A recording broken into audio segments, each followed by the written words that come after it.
is Ward Linden. It's the mall that has it all. We have great food, a relaxing atmosphere, and activities for all ages. Tennis, swimming, and a playground. But the fun doesn't stop after dark. There's even a bar and an arcade. And if you aren't ready to go home yet, we've even got a spacious room for your comfort, complete with air conditioning, Wi-Fi, and a private bathroom.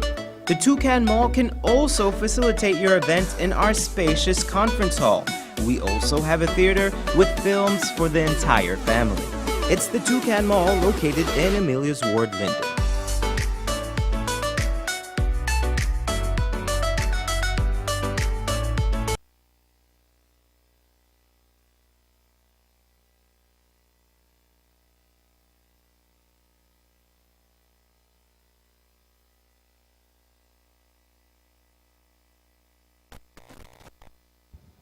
In my delivery today because we have so many videos we want you to see, and I decided I'm going to step aside so that you can have a look and be more informed.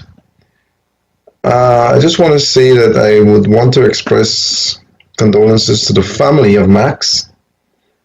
Max was the owner of a very popular radio station in Georgetown, Guyana, and he passed, seems like hours ago, but it's a couple of days now. The details of his death is, pretty much the same as you would know from others. But I understand Max was vaccinated, and we don't know what went wrong there. I just want to say that in this time of trial and crisis, we faced with many crises with the banks wanting vaccination cards, the workplaces, government entities, schools, all persons requesting no entry unless, even hospitals, unless vaccination cards are presented. It clearly indicates that this is not a norm, and this is my opinion. It is not something that's normal because we've never had this happen in our world before, not even our country. However, with this sort of force and effort that's being placed on the importance of obtaining these vaccines or these shots, people are very suspicious, and you can't help but understand their suspicions because this is not normal.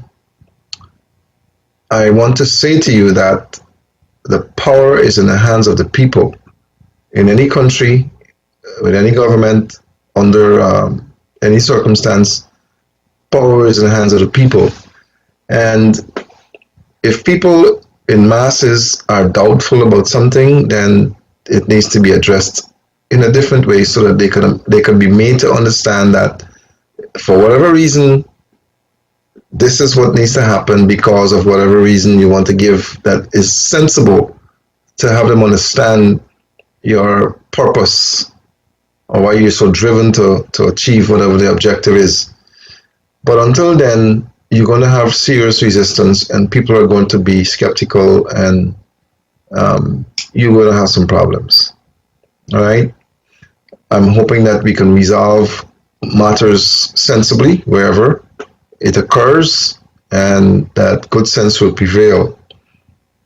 I learned something today from Florida, where the governor is going to impose penalties, or he's going to try to have the ability to impose penalties on companies or businesses who are requiring these vaccination cards or vaccination passports. I don't know if we'll be able to play that little snippet there today, but it's happening, and this is a situation where there are measures that can be taken to slow down naturally and with medicinal approaches the effects of the virus, and they do exist, and they've been used, and they've been successful. I know that for sure. So why are we not forcing people to comply with what can be done to offset the effects of the particular condition and others? Why efforts are not being placed there, I don't know. It seems like we would want to focus more on overcoming a condition versus trying to force something in people's arms that they have doubts over. Okay, remember, is my opinion. All right, but I would say that that any sensible government or person would want to, if the motive is correct, with good knowledge and intelligence, would want to edify people or educate people as to why it is important and what measures are being taken to stop this this onslaught, if it is, of a condition, which really it isn't. I don't like what is coming down. I don't like what I'm seeing or hearing. I just think that it's time that that people put their heads together and look. When this thing first started, persons were at home, businesses were closed, people became creative, very creative doing things. We also became creative ourselves so that we could, continue to do our work with the help of our staff and Oliver and Joy. We continued throughout the process, taking care of people when we haven't lost a single one. We haven't lost a single person with coronavirus that I'm aware of who would have come to our clinic, and it's not just 1 or 2 or 10 or 20 or 100. It's a whole lot of people, and they all are living today. We never administered any injections or vaccines to anyone, and they all are surviving, and as far as I know, they're doing well. People need to come together and create whatever it takes to start your own businesses, to be able to open your own banks, or credit unions, start putting your hands together and helping each other, picking each other up, and not depending on entities to take care of your survival. So I just as much as we would have done what we did to live through the onslaught of the virus when people were dying left, right, and center, we can do it now to put ourselves in a position where we don't depend on anyone, any government for anything, any bank for any loans. We need to put ourselves together and become creative in establishing entities that we could take care of our own, take care of ourselves. It's time we start doing that and stop the crime and stop the killing and stop the, this is a reset. In my opinion, this is a reset, and it's time for rethinking. It's time for removal of all the bad stuff and all evil, and start putting the good in place. Start becoming creative and opening your industries and making things happen for yourselves and for each other. Come together and put your hands and put your little pieces of monies together and start bakeries and industries that can produce food and goods, because it's going to get there. It's going to get there. You're going to have to find the means of providing for yourselves, because the hammers are coming down. I don't know if you're seeing it or not, but if this thing doesn't change, then we're in for some serious difficulties. So my advice to you as a nation, as a people, is to forget the race, forget the religion, forget the criminal crime mentality, and put your heads together, use your God-given talents, and become creative. People have to eat, they have to live, they have to, shelter, they have to wear, start putting your creativities together and open bakeries, open farmlands, and plant and do bottling and cannery and so on, and make things happen. Make things happen so that you could provide for each other. Because soon enough, the way it looks, your money wouldn't have any value. Soon enough, the way it looks, you wouldn't need the banks. Soon enough, the way it looks, there's a whole lot of things that you're not going to need. So start becoming creative. Start developing electric cars and make them provide energy for themselves so that you won't have to line up on a line for gasoline if it gets to that. Never mind the gas business or the thing that's happening on the ocean out there. That's not going to come back to Guyana in a hurry, if any at all. We don't know what's going to happen there. So let us become creative. This is my word to you. My words to you is let us put our hands together and become creative and form industries that can help us through tough times. Because tough times are coming. I'm telling you, tough times are coming. And we don't need to be we have places, we have lands, we have facilities that we can do things, and we can overcome. Those of us who can survive it will overcome. Don't succumb to nonsense. Don't give in to nonsense. If you believe in something, you stand up and fight for it. That is my words to you. So I would just want to say finally that I feel sad about Max and those of us, those others who have lost their lives as a result of whatever reason. Start looking at your health. Start looking at your health. The little beacon we have down there is not there for no reason. It's there to provide a service to those who believe, who can come, and who will do what it takes to overcome. Many of you have appointments, you don't keep it. I'm sorry. That's too bad. We're going to stop calling you. I'm telling you, we're going to stop calling you to remind you, because you have a date. You need to keep it. Right, it's your health. We're going to just put people in places where you are, and if you don't show up, then I'm sorry. 29 million recovered. It's going to happen like that.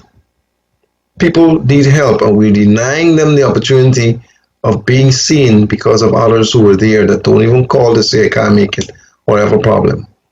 If you have an appointment, you keep it, because we're denying a whole lot of people the opportunity because of the one that we have kept for you. So I've advised the staff to double the appointments.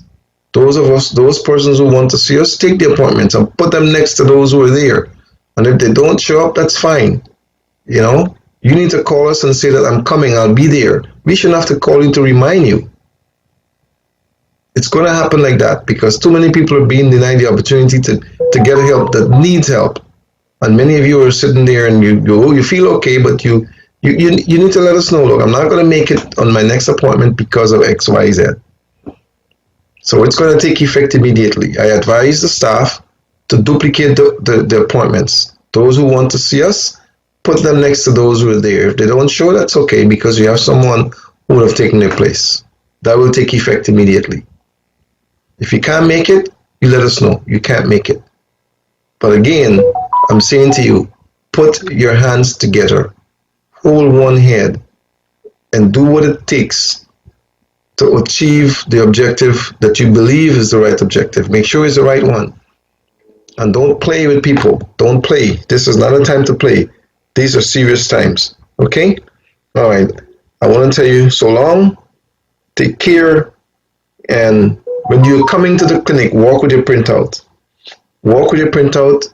If you're coming to pick something up, walk with it. Call before you get there. Just don't show up. All right? Okay, stay tuned because we have a lot of information to pass on to you that I hope will benefit you. Dr. Ain saying good night. So long. Stay tuned. Don't go anywhere. Stay right there. Why do they need to be vaccinated? And so people are asking these questions, which are logical questions, but they say, you still need to be vaccinated. Everybody needs, whether you get the virus or not, you still need to be vaccinated. And it raises these kind of suspicion in people's mind. What is it about this vaccine? Why everybody has to get it, even though you recovered from the virus? Another reason causes suspicion is the enticement. They were paying people to get the vaccine. Hello! $100 bills to get the vaccine. You can go to this bar and get some beer free if you're a beer drinker to get the vaccine. You know, I was born in Jamaica. In Jamaica, very poor country. They're offering people $10,000. People who can't even pay their rent, they're getting free $10,000. So they go get the vaccine. Get $10,000. So these cause people to be very, very suspicious going on, because it's never happened for the flu or for the chicken pox or for the mumps or for any vaccine. So people ask, what is so unique about this one? Why every single moving thing on the earth must get it? And that was their trouble. Here's another one. Another suspicion is the requirement for children to get it. Right, and so the scientist is saying children are the least affected by it, but now it is pushing for children also to get it. Not only children, but even pregnant women are now. CDC just came out this week that if you're pregnant, you now can get the vaccine. Whew! Yeah. And so because of this comprehensive drive for the vaccine, the more we hear this, the more it raises suspicion. And then the worst of them all, this week we heard, whether you like it or not, it's mandated. So here in California, all health workers are mandated to get it. Federal workers are mandated to get it. The founder, the two ladies, got the Nobel Prize for discovering CRISPR. And then I'm going to share what does CRISPR has to do with our vaccine. So you need to get the concept of CRISPR first, and then I'm going to move to the relationship it has with the vaccine. So here's the next video. Let's introduce the Goodley scientist who discovered this technology. She won the Nobel Prize. And let's go, Tom. A few years ago, with my colleague Emmanuel Charpentier, I invented a new technology for editing genomes. It's called CRISPR-Cas9. The CRISPR technology allows scientists to make changes to the DNA in cells that could allow us to cure genetic disease. You might be interested to know that the CRISPR technology came about through a basic research project that was aimed at discovering how bacteria fight viral infections. Bacteria have to deal with viruses in their environment, and we can think about a viral infection like a ticking time bomb. A bacterium has only a few minutes to defuse the bomb before it gets destroyed. So many bacteria have in their cells an adaptive immune system called CRISPR that allows them to detect viral DNA and destroy it. Part of the CRISPR system is a protein called Cas9 that's able to seek out and cut and eventually degrade viral DNA in a specific way. And it was through our research to understand the activity of this protein Cas9 that we realized that we could harness its function as a genetic engineering technology, a way for scientists to delete or insert specific bits of DNA into cells with incredible precision that would offer opportunities to do things that really haven't been possible in the past. The CRISPR technology has already been used to change the DNA in the cells of mice and monkeys, other organisms as well. Chinese scientists showed recently that they could even use the CRISPR technology to change genes in human embryos. And scientists in Philadelphia showed they could use CRISPR to remove the DNA of an integrated HIV virus from infected human cells. The opportunity to do this kind of genome editing also raises various ethical issues that we have to consider, because this technology can be employed not only in adult cells, but also in the embryos of organisms, including our own species. And so together with my colleagues, I've called for a global conversation about the technology that I co-invented so that we can consider all of the ethical and societal implications of a technology like this. Okay, so if you pick up have you noticed that everybody is referring to Chinese scientists? And the concern is that this virus is coming out of China. Hang on there, because notice what she said. So she's the person, she and herself, another companion of her are the guys who won the Nobel Prize for discovering this technology. And she's saying it can be used for the benefit of humanity, but there are some ethical aspects to it. And she's calling for a global discussion on rules governing the use of this technology. All right, here's the last part of her speech. Imagine that we could try to engineer humans that have enhanced properties, such as stronger bones or less susceptibility to cardiovascular disease, or even to have properties that we would consider maybe to be desirable, like a different eye color or to be taller, things like that. Designer humans, if you will. Designer humans. Right now, the genetic information to understand what types of genes would give rise to these traits are mostly not known. But it's important to know that the CRISPR technology gives us a tool to make such changes once that knowledge becomes available.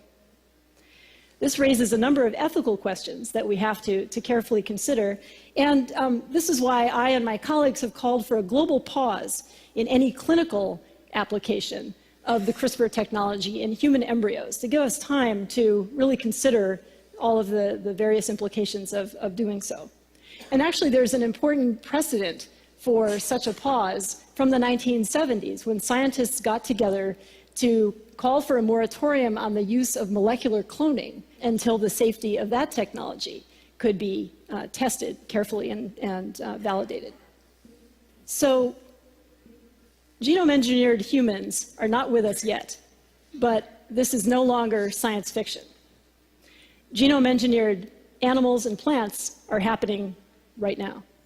And this puts in front of all of us a huge responsibility to consider carefully both the unintended consequences as well as the intended impacts of a scientific breakthrough.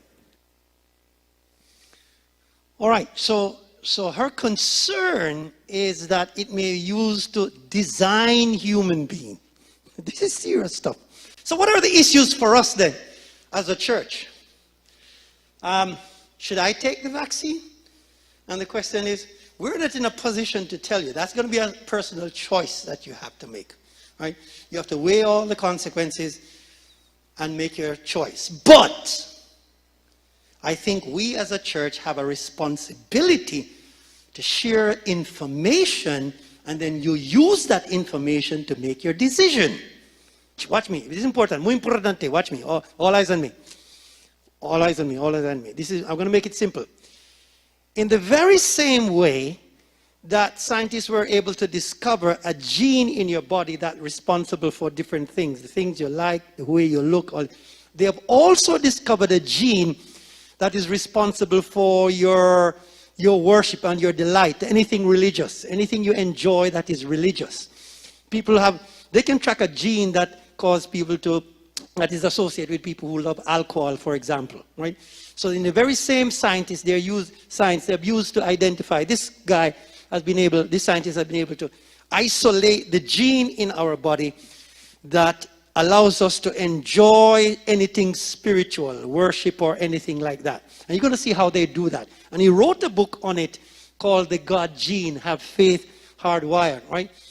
It was huge. In fact, it made the front of Time magazine a couple years ago, right? Talking about the God gene. Does the DNA compel us to seek a higher power? Believe it or not, some scientists say yes, right? So it is very much there. It's called the God gene. It is the name of the gene is VMAT2, right? See if we can put that on. It's called the VMAT2. This is the author of this is the guy who wrote this book, Dan Hammer. All right, and he's a scientist, and he was able to isolate that gene. Very interesting stuff. And that's the name of the gene, VMAT2. Now you can Google this stuff when you go home. You can turn off some of the television and Google this stuff and get some information. Now, let's put this whole thing together and to see why all of this is relevant. The CRISPR, the VMAT gene, the God gene. How is that relevant to what we're discussing, the vaccination? How is that relevant? What's it relevant? What's the connection? All right, we're going to go to our final video. Go ahead and run this, Tom. Horrified. The information, the proof the video evidence that this doctor brought out pertaining to these vaccines. And I think this is probably going to be one of the most important informations you are going to hear, you want to hear, you need to know about these vaccines, because this uncovers the whole agenda behind this worldwide vaccine rollout. Now, please listen carefully here. Individuals involved. I think you only have to look at the people involved. Fiona Helmsley and Bill Gates and Jeffrey Epstein and all the people that are connected. This is one of my favorite quotes from Leona Helmsley. She didn't care whether her child actually did anything wrong. She simply insisted on burying the body if there was anything wrong. We know that these same people are involved in CRISPR technology. Now, let me make it perfectly clear. I'm not anti-vaccine. I'm anti-bad medicine. I'm not anti-CRISPR. I'm anti-using it for the wrong reasons. I'm not anti-science. I've got 53 years of it. Our science is used to better mankind. Okay, Tom, could you pause it right there? Or bad. Just pause it right there. So I want to let you know that Dr. Fleming, notice his degrees. He's a PhD, he's a physicist, he has an MD, he's a medical doctor, and he has a JD, he's a lawyer. All right, I went on his page when I saw the video. I don't take anything, I went to do my own research. He has a whole page called FlemingMethod.com. You guys can research it when you finish. Guy is well researched, well put together, and he's making this presentation. And so from his presentation, he put the whole things together, and this is what you're seeing. So let's roll the tape. Purposes, but it's important to know that these people are involved in using CRISPR for potentially human-altering DNA. This research study showed that as early as 2013, they were working on synthetically altering human DNA, making artificial DNA. The Rockefellers, the Helmsleys, the Gates, the NIH, the entire group. 2013, sometime back. This isn't as far back as it goes, it's just a good example of them working together. So just to quickly interrupt you all here, note that it was in 2013 that these individuals, the Rothschilds, the Gates, NIH, the Faucis, they began to work together regarding this DNA gene altering therapy. It's very important you understand that they are working together regarding this. Prior to lipid nanoparticle vaccines, there was a problem with getting CRISPR into the cells. Pfizer and Moderna's method are lipid nanoparticle vaccines. It crosses the blood-brain barrier, it merges with cells very easily. And you can see the people that were involved there were DARPA. That's your Department of Defense. They're also connected with the CIA. And you'll notice that the Chinese, this person is second to Gates in the world in private philanthropy money. Chinese coming up again. Here is the Moderna CEO. Okay, I want you to listen very clearly to the CEO of Moderna. Listen to it very carefully. I'm here today to tell you that we're actually hacking the software of life. Stop, Tom. And that it's... Stop. Did you hear that? I'm here today to tell you that we're actually hacking the software of life. Like somebody hack a computer. Listen carefully. Go ahead, Tom. changing the way we think about prevention and treatment of disease. So here's all the biology you need to know in 30 seconds. Our body is made out of organs. Our organs are made out of cells. And in every cell, there's this thing called messenger RNA, or mRNA for short, that transmits the critical information from the DNA, our genes, to the protein, which is really the stuff we're all made out of. This is the critical information that determines what a cell will actually do. And so we think of it like an operating system. And so if you could actually change that, which we call the software of life, if you could introduce a line of code or change a line of code, it turns out that has profound implications for everything. So many of us get a vaccine. What is a vaccine? It is an injection in our arm where we get bits and pieces of the virus, the proteins, and that teaches our immune system to recognize the virus, and so when we get infected, we're not sick. Now imagine if instead of giving the protein, we would give the instructions on how to make the protein, how the body can make its own vaccine. Pause, Tom. So here's what he's saying. So what normally happens in a vaccine is that they would inject a little portion of the disease into your body, and your body reacts to it and form antibodies. But he says, suppose we change that, and rather than inserting portions of the disease, we actually insert a code into your system to tell the cells to produce the antibody. Notice what he's saying. He's saying, consider your body like an operating system, like a computer system, right? So what we're doing, that is one of the reasons why some people have a problem with the word vaccine, because vaccine means a little portion of the disease that they insert into your system. That's not what's happening here. What they're inserting is a code to instruct your cells to produce. See the difference? So that's what he's saying. Suppose we change from the regular vaccine, but rather we give the cells instruction. And so that's the challenge we have. Let's keep rolling.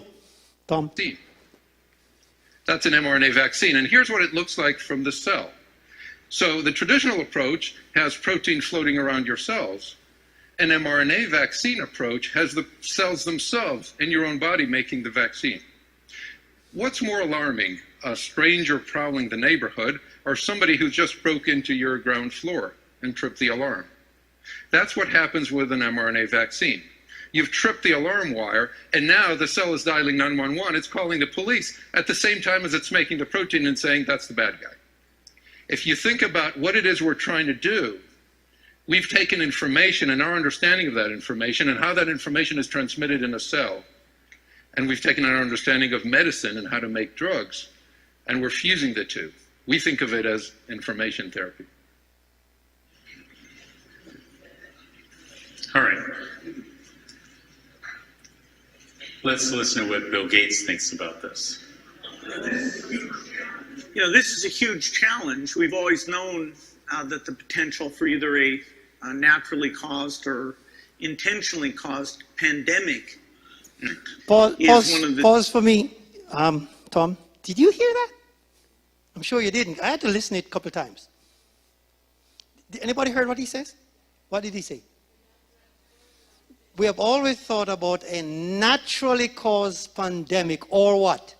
An intentionally caused pandemic. What's that? What's an intentionally caused pandemic? See, brother, that's what I'm saying. That is one of the reasons you really have to do your own stuff here. This is Bill Gates. We have always thought of the idea of a natural, that I can understand, a naturally caused pandemic, but an intentionally caused pandemic? And he says, an intentionally caused pandemic that will cost about 10 million lives. Tom, just back up just a little bit for Bill Gates again and start over. Yeah. And how that information is transmitted in a cell. And we've taken our understanding of medicine and how to make drugs, and we're fusing the two. We think of it as information therapy. All right. Let's listen to what Bill Gates thinks about this. You know, this is a huge challenge. We've always known that the potential for either a naturally caused or intentionally caused pandemic is one of the few things that could disrupt health systems, economies, and cause more than 10 million excess deaths. It was 8 years ago that CRISPR came along, and it continues to evolve in some pretty fantastic ways, including the accuracy of the editing. Today, over 89% of genetic variants that we know are associated with human disease can be corrected. That is, if you get in to the cells of interest, that is, these blood-forming cells, which are down in the bone marrow, with very high efficiency and very few off-target edits. It's to use CRISPR to create what are called gene drives. That is a gene which is inherited by all the offspring. I want you to notice that he did that in February of 2020 during this pandemic. I want you to also pay attention to the fact that he said intentionally released.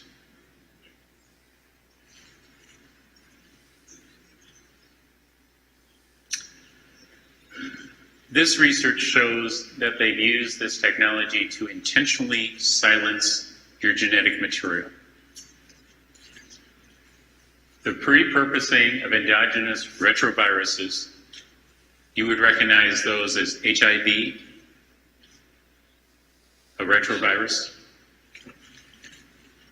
Silencing the machinery of the embryonic stem cells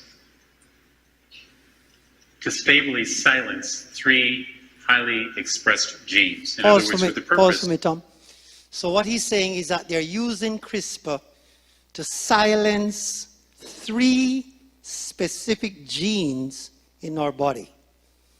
Right? Select those and silence them.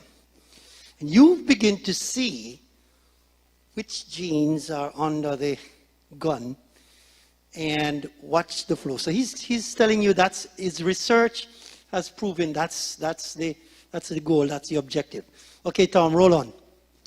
Of determining what part of your genetic code is allowed to express itself. I also want you to notice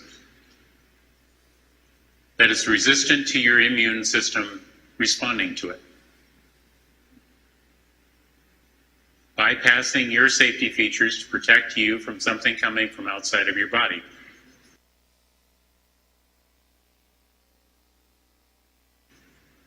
Now,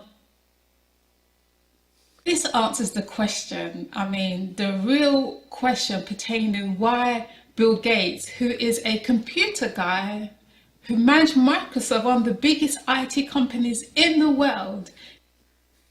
Let's go to the next slide. Yes, Tom, move to the next part.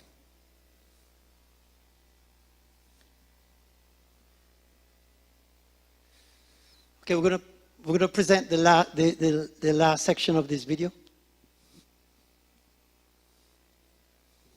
And if you think it couldn't get any worse than this, just listen to this clip here.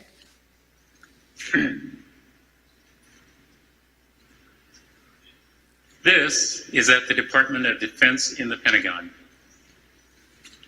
Excuse me, on the left over here, we have individuals who are religious fundamentalists, religious fanatics. Pause for and me, this is Tom. the expression. Tom, pause for me. Okay.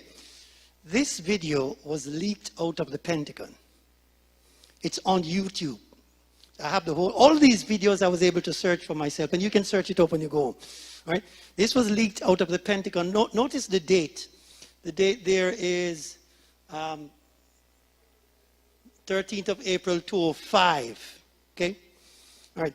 It is leaked out of the Pentagon, and it is coming as a result of plans that they were putting in place to prevent another 9/11, because 9/11 was caused by what they thought to be religious fundamentalists, religious extremists.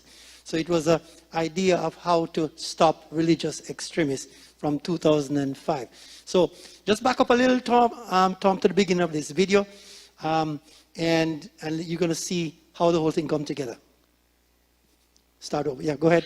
And if you think it couldn't get any worse than this, just listen to this clip here.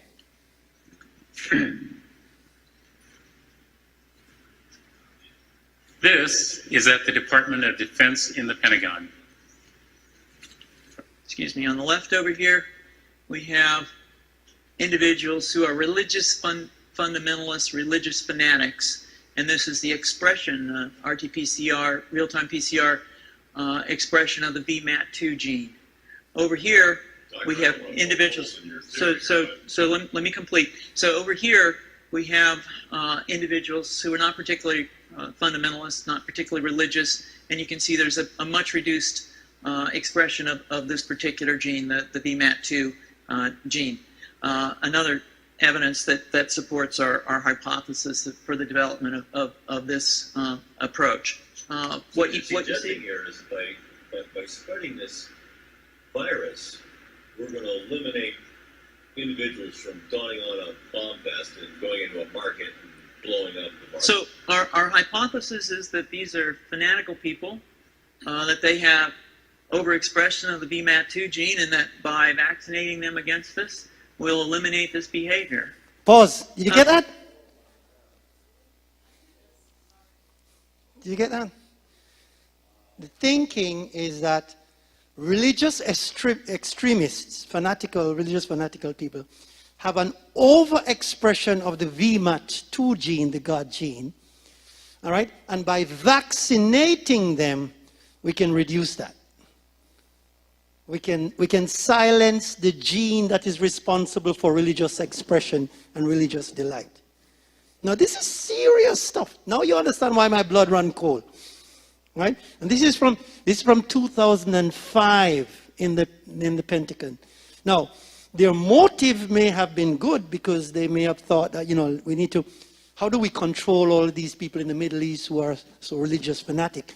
And one way of doing it is to control the gene in their brain that is responsible for religious stuff and worship and praise and anything God. And the way to do that is to vaccinate. So Tom,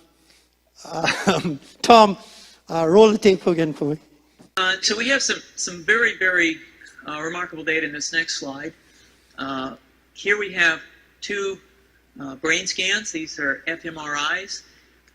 These are two different individuals with different levels of expression of VMAT2.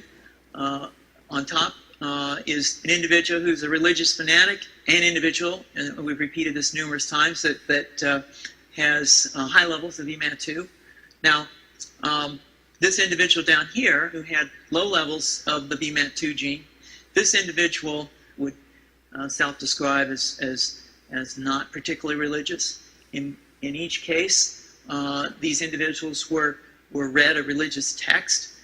This individual lit up the right middle frontal gyrus, shown here, and that's a part of the brain that's associated with theory of mind. It's a part of the brain that has to do with intents and beliefs and desires.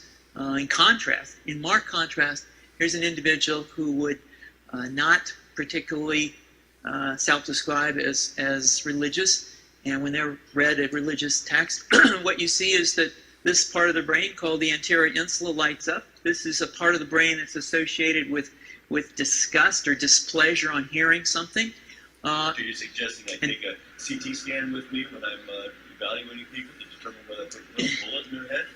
So the data that I'm presenting here supports the concept that we're proposing, and I think that we would not propose to do CT scans or fMRIs on individuals out in the hinterlands of Afghanistan.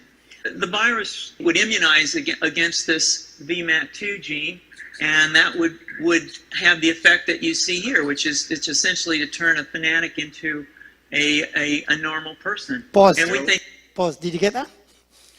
The virus would immunize against this VMAT2 gene and turns a religious fanatical person into a normal person.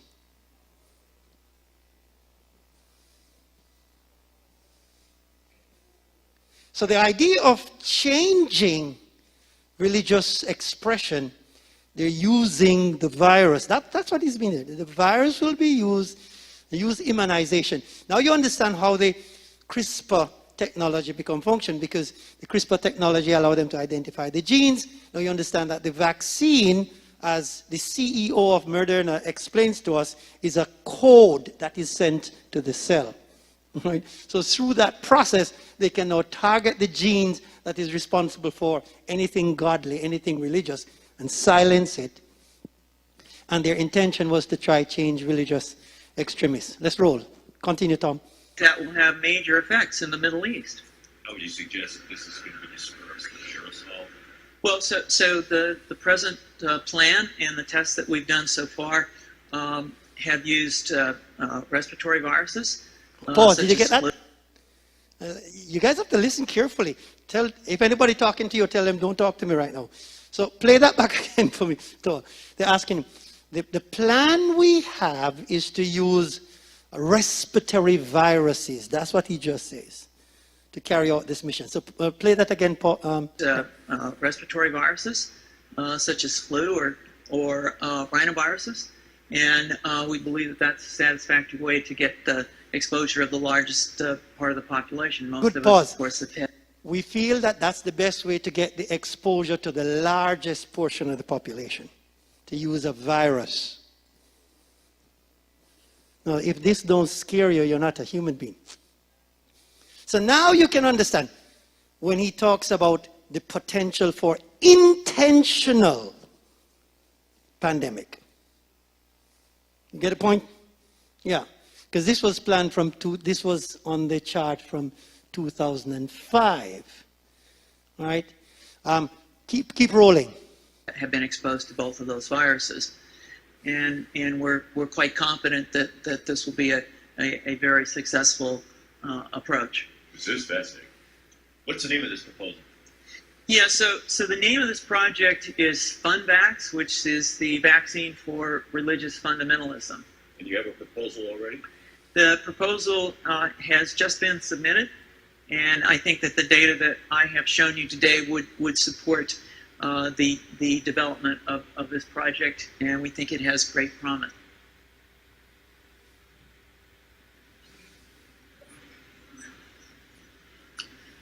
That was in 2005. And notice that he said that they had done it. All right, You know, thank you, Tom. When I watched that, I sank into my chair. And I could not believe what I was seeing. If I read that in a newspaper, I wouldn't believe it. Yep. So now you understand the concerns that people have. Okay? And now as a Christian, I have huge concern. Because now I can fit it in within the context of Bible. Right? The idea to suppress the desire for God in our brains.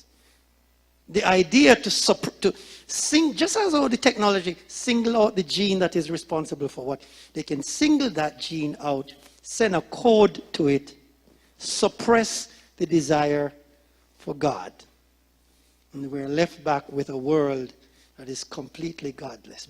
Paul says, because they did not want to retain God in their knowledge, God leaves them over to reprobate minds. I am in the hospital right now with heart complications from the COVID-19 vaccine. And I want to inform as many people as I can about the risks from taking the vaccine that I wish someone would have told me. So I am a Division I student athlete with no prior health issues. And I got the second COVID shot Tuesday. And within 4 days, I have been diagnosed with myocarditis and was told that I probably won't be able to play my senior season now. It is a side effect from the COVID vaccine, and it's really not being reported or addressed, and it is a serious issue that we should all be informed about before making this decision. It isn't right for people to be forced to take the vaccine because there are actual side effects like this that could happen to you. And the NCAA should not mandate student athletes to get the vaccine because of what could happen to so many fellow student athletes, health issues, which has happened to me.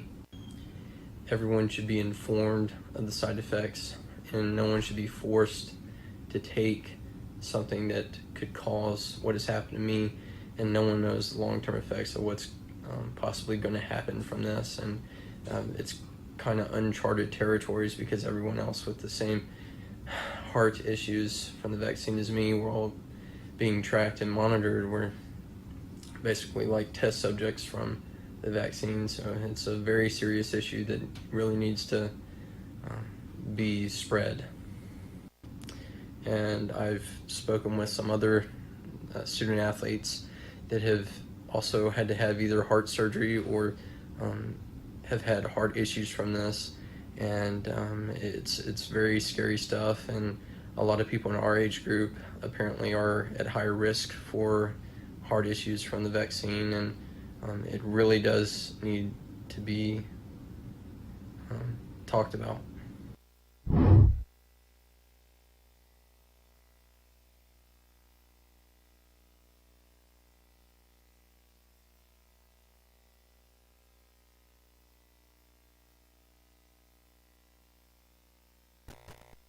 And I just hope that good sense will prevail.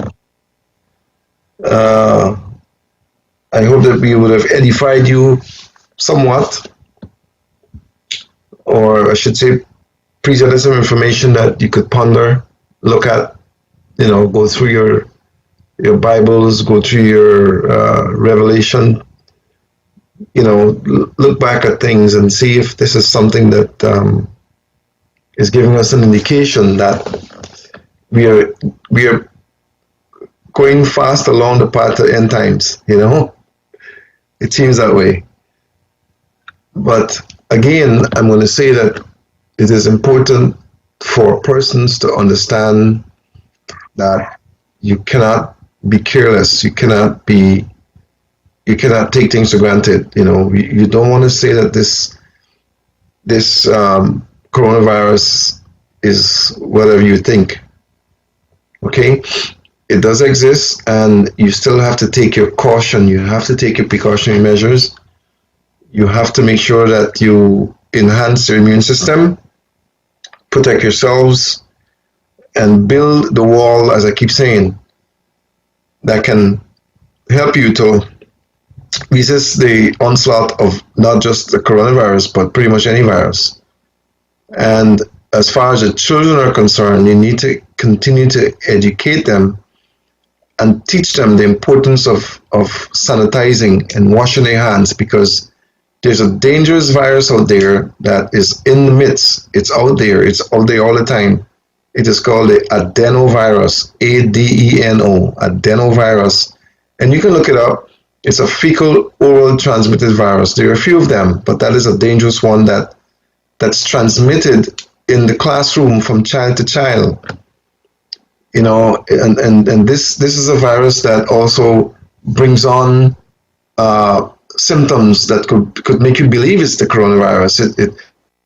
It gives you the flu-like symptoms. It gives you fevers. It interferes with your bronchial system. It makes you get congested. You would think that it's the coronavirus, but the adenovirus mimics the coronavirus. Again, I'll say I'm not a virologist, but I do a lot of research, and I look at pertinent information. You can check it, you can screen it, you can review it, you can Google it, and go to a source that will point you, because if a lot of the media now is contaminated. Okay, it's contaminated with corona. Everything you go there is corona. You got to find a site that can educate you on the importance of protecting your children from picking up the adenovirus, because they not only transmit it from child to child, they transmit it from child to parent, child to sibling. They can bring it home, and the whole house can be infected. You also need to sanitize properly your homes, your knobs, your toilet handles. When you're cleaning, you clean your toilet knobs, you clean your door knobs, you clean your pipe knobs, because when you come out from the toilet, if you're going to wash your hand, which you should, you're going to touch the knob. From the wiping of your bottom to the knob is where you turn the pipe on, because the pipe is not running all the time. So you're going to have to turn the pipe on. On that knob could be matter that is dangerous. So when you're cleaning, you clean your knobs, your door knobs, your knobs on your sink, your face sinks, your knobs on your kitchen sinks, your knobs on your toilet. Just become serious about hygiene. And when you're wiping adults and children, teach your children to wipe properly after defecating, after having a bowel movement. You wipe from front to back. A lot of adults don't even know that. They wipe anyhow and they infect themselves with their own fecal matter. You wipe from front to back, and then when you finish wiping, you damp the tissue and wipe again because you will pick up residue there. Okay? I cannot help but try to teach you the importance of doing what is best for your health.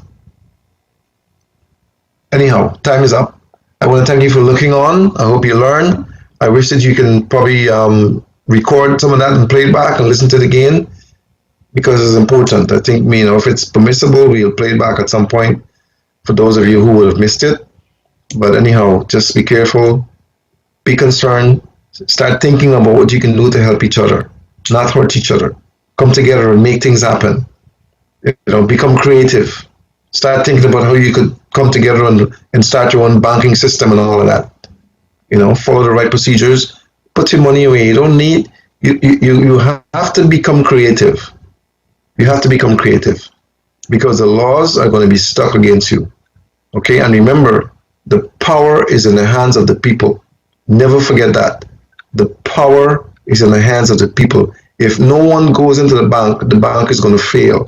If no one puts the money in the bank is going to fail. If no one buys from the supermarket will close down.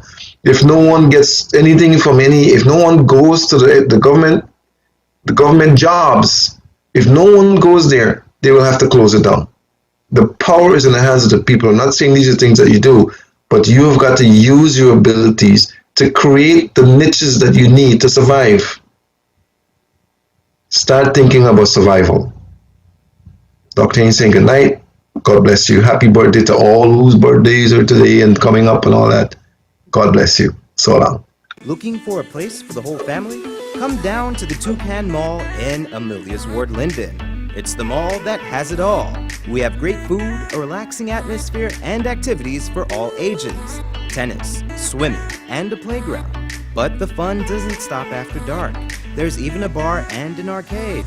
And if you aren't ready to go home yet, we've even got a spacious room for your comfort, complete with air conditioning, Wi-Fi, and a private bathroom. The Toucan Mall can also facilitate your event in our spacious conference hall. We also have a theater with films for the entire family. It's the Toucan Mall located in Amelia's Ward, Linden.